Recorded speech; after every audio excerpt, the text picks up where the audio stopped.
அம்மா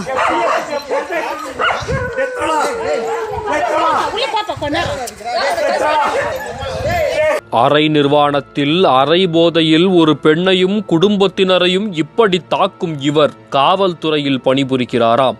நம்ப முடிகிறதா? திருப்பத்தூரில் நீட் தேர்வு எழுதி மருத்துவ கனவை தொடரவிருந்த மாணவி தற்போது மருத்துவமனையில் அனுமதிக்கப்பட்டுள்ளார் இவர்களால். யார் இவர்கள்? என்ன நடந்தது? பார்க்கலாம்.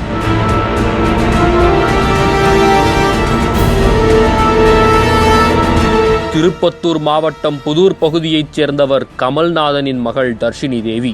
இவருக்கு மணிமேகலை என்ற அத்தையும் கோதண்டன் என்ற அத்தை மகனும் உள்ளனர். சென்னையில் 2ஆம் நிலை காவலராக உள்ள அந்த அத்தை மகன் கோதண்டன் தான் இந்த பெண் நீட் தேர்வு எழுதாமல் போனதற்கு காரணம். மாமன் மகள் தர்ஷினியிடம் தொடர்ந்து வம்பிழுத்து வந்துள்ளார் கோதண்டன். அடிக்கடி இது நடந்து வந்த நிலையில் கடந்த மே 4ஆம் தேதி தனது தம்பி குமாருடன் குடிபோதையில் மாமா வீட்டுக்கு வந்துள்ளார் கோதண்டன். அங்கே வெளியிலிருந்த தர்ஷினி தேவியிடம் வழக்கம்போல் வம்பிழுக்க ஆரம்பித்தவர் தகாத வார்த்தையில் கொச்சையாக பேசி புண்படுத்தியுள்ளார். இதனால் தர்ஷினி தேவி சத்தம் போட்டு கத்த அவரை தள்ளிவிட்டு ஆடையையும் கிழித்துள்ளார் கோதண்டம். இதை தர்ஷினி தேவியின் தாயார் இலக்கியா தடுக்க போனபோது அவரையும் ஒரே அடியில் ஓங்கி தள்ளிவிட்டார் கோதண்டம்.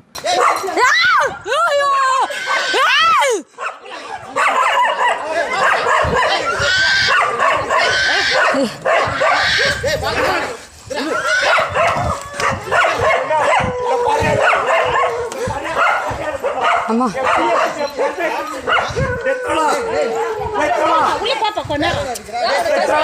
ஏண்டா இப்படி பண்றீங்க என்று கோதண்டத்தின் தாயார் மணிமேகலையும் கேட்க போக தாய் என்று கூட பார்க்காமல் அவரையும் தள்ளிவிட்டு அராஜகம் செய்திருக்கிறார்.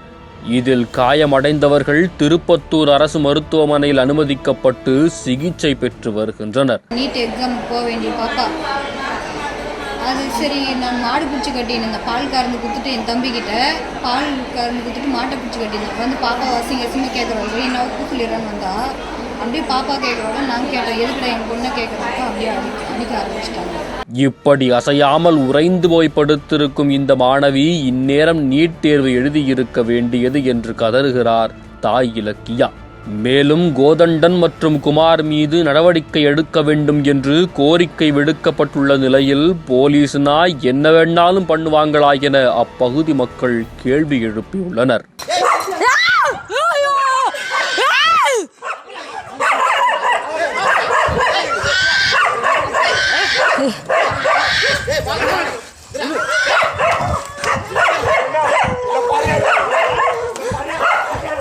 அம்மா